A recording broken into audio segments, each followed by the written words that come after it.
What good are your rights, God-given or otherwise, if you cannot enforce them when they are abused? What good are your rights if there is no authority to whom you can complain and obtain effective support when they are ignored?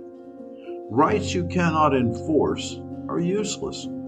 They may exist in principle, but if there is no power to enforce them, they are principles without a purpose, mere concepts, lofty ideals perhaps, but utterly worthless.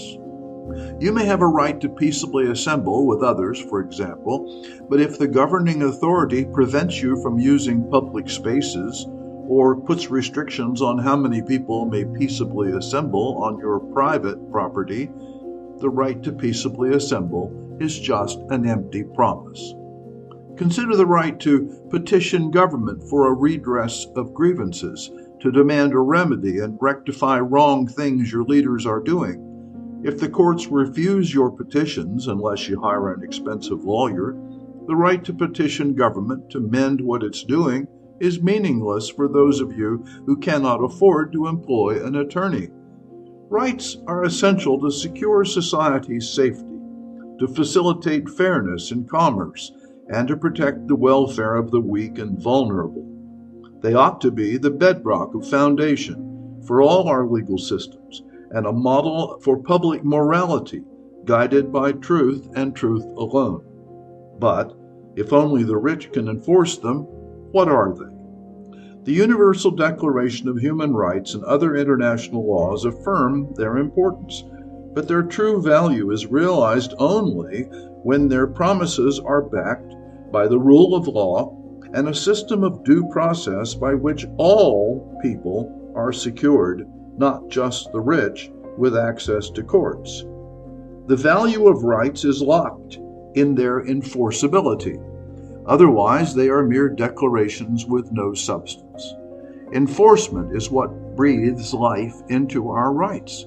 Enforcement, not theoretical ideals or high-sounding rhetoric.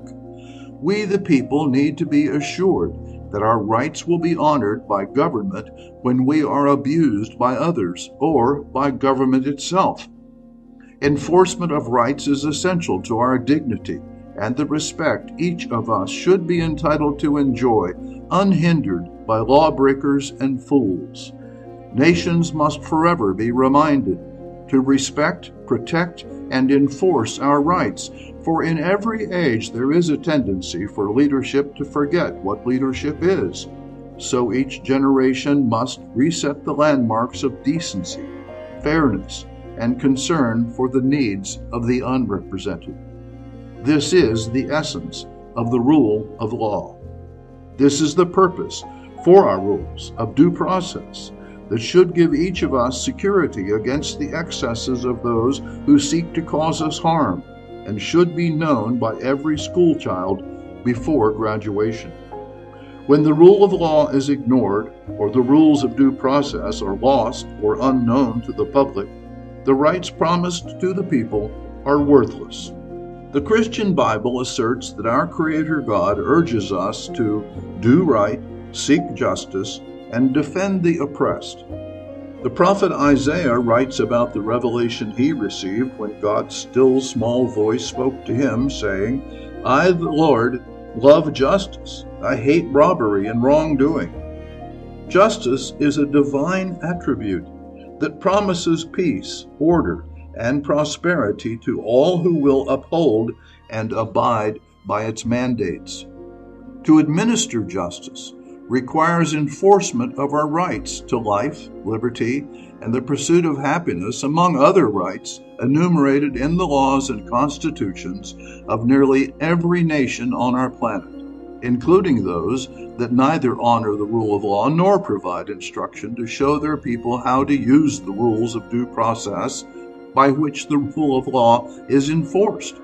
For without the knowledge of due process and its court rules, the enforcement of rights is impossible. Imagine a village where theft is rampant. The villagers are promised the right to own and enjoy their personal property, but there are no police, courts, or judges to enforce this right. The villagers live in constant fear, they have no security whatsoever. The promised right to own and enjoy their property is meaningless. Consider a king who promises his subjects protection, but fails to build courts or pay and equip law enforcement officers. The protections that king promises can never be actualized. The people are left vulnerable. The king's promises are empty words. Frederick Douglass, who fought for the rights of enslaved people, said, "Power concedes nothing without a demand. It never did, it never will." To say rights must be demanded presupposes that rights must be enforced. Else they will be ignored and trampled on by those who refuse to agree with this primary principle we present for you here. Rights are essential for a functioning and just society, but their worth is contingent on their being enforced for all people, not just for the rich or politically connected. Rights are foundations upon which equitable societies are built, pillars upholding our shared ideals, our hopes, and our sense of identity. Solidity of that foundation and the strength of those pillars are utterly destroyed when rights are not enforced.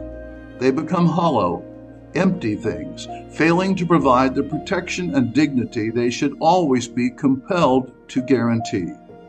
It is the duty of every society to ensure that the rights of its people are not mere statutes or constitutional provisions, but living guarantees that offer true protections, that uphold the dignity of every individual, rights not only recognized, but also effectively and efficiently enforced.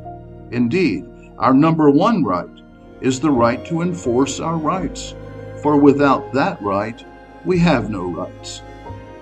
We in this present age must make our voices heard until liberty for all is no longer an empty slogan, but a beautiful, life-affirming reality.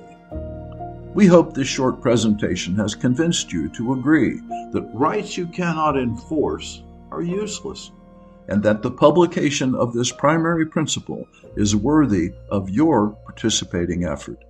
Thank you.